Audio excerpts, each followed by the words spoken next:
اٹھائے کچھ ورق لالے نے کچھ نرگس نے کچھ گل نے، اٹھائے کچھ ورق لالے نے کچھ نرگس نے کچھ گل نے، چمن میں ہر طرف بکھری ہوئی ہے داستاں میری۔ جناب صدر، ذی وقار، معزز اساتذہ کرام اور میرے ہمسفر ساتھیوں، آج کے اس تاریخی جشن یوم جمہوریہ کے موقع پر میری تقریر کا عنوان ہے یوم جمہوریہ۔ حضرات، آج کے اس قومی یادگار کے دن میں ہندوستان کے گوشے گوشے میں مختلف تنظیموں، اداروں، مدرسوں، اسکولوں اور کالجوں میں غیر معمولی دھوم دھام سے یوم جمہوریہ 26 جنوری کا 75واں جشن منایا جا رہا ہے۔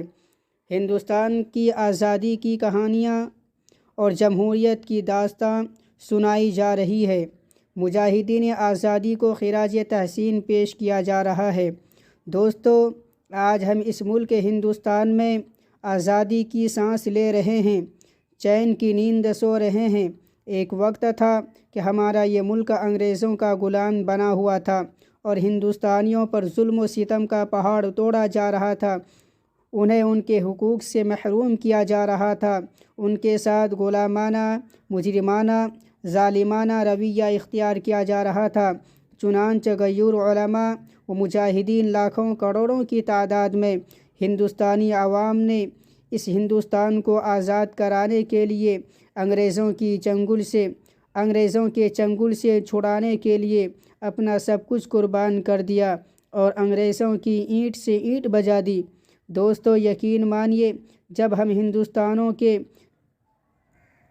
ان دردناک واقعات اور ظلم و ستم کی رودات کو سنتے ہیں تو خون کے آنسو نکل پڑتے ہیں اور دل پھٹتا چلا جاتا ہے، جسے یاد کر کے کلیجہ منہ کو آتا ہے، زبان گونگ ہو جاتی ہے، پاؤں تلے سے زمین کھسک جاتی ہے۔ ہمارے اسلاف و اکابر نے صرف اس لیے قربانیاں دی تھیں تاکہ ہماری آنے والی نسلیں ہندوستان کی سرزمین پر سکون کے ساتھ رہ سکیں، ان کو ان کے حقوق مل سکیں اور وہ ملک کی ترقی کی راہ پر لے جا سکیں، تاکہ ہماری آنے والی نسلیں ہندوستان کی سرزمین پر سکون کے ساتھ رہ سکیں، ان کو ان کے حقوق مل سکیں اور وہ ملک کو ترقی کی راہ پر لے جا سکیں۔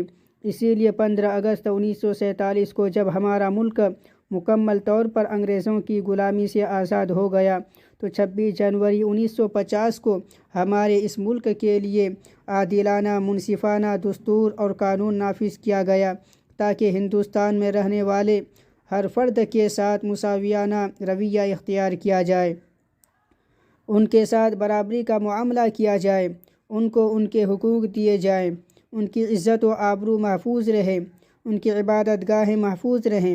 اسی لیے ہم ہر 26 جنوری کو یہ دن تاریخ جشن کے طور پر مناتے ہیں، لیکن افسوس صد افسوس کہ آج ہندوستانیوں کا جان و مال محفوظ نہیں، ہندوستانیوں کی عزت و آبرو شب خوں مارے جا رہے ہیں، لیکن ان کے حقوق کو پامال کیا جا رہا ہے، ان کی آبادیوں کو ویران کیا جا رہا ہے، ان کے مساجد و مکاتب کو مسمار کیا جا رہا ہے۔ کیا یہ جمہوریت کا خون نہیں ہے؟ سیکولرزم کا مذاق نہیں ہے؟ دستور آزادی کے خلاف ورزی نہیں ہے؟ یہ ہمارے لیے لمحہ فکریہ ہے۔ ہمارے حکمراں کے سامنے ایک بڑا سوالیہ نشان ہے۔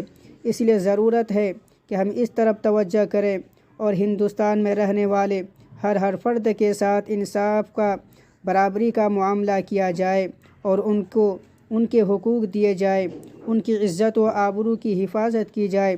ساتھ ہی ساتھ اس بات کی ضرورت ہے کہ جس طرح ہمارے اسلاف نے ذات پات، رنگ نسل بھلا کر ملک کو آزاد کرایا تھا، اسی طرح ہم بھی متحد ہوں، ہمارا شیرازہ بکھرنے نہ پائے، ہماری جمعیت باقی رہے، کیونکہ اگر ہماری جمعیت کو افتراق و انتشار کا گھن لگے گا تو یاد رکھیے ہم کبھی ترقی نہیں کر سکتے اور نہ ہمارا وطن ترقی کر سکے گا۔ اس طرف توجہ مرکوز کرنے کی ضرورت ہے کہ ہم متحد ہوں، مل جل کر وطن کے لیے کام کریں۔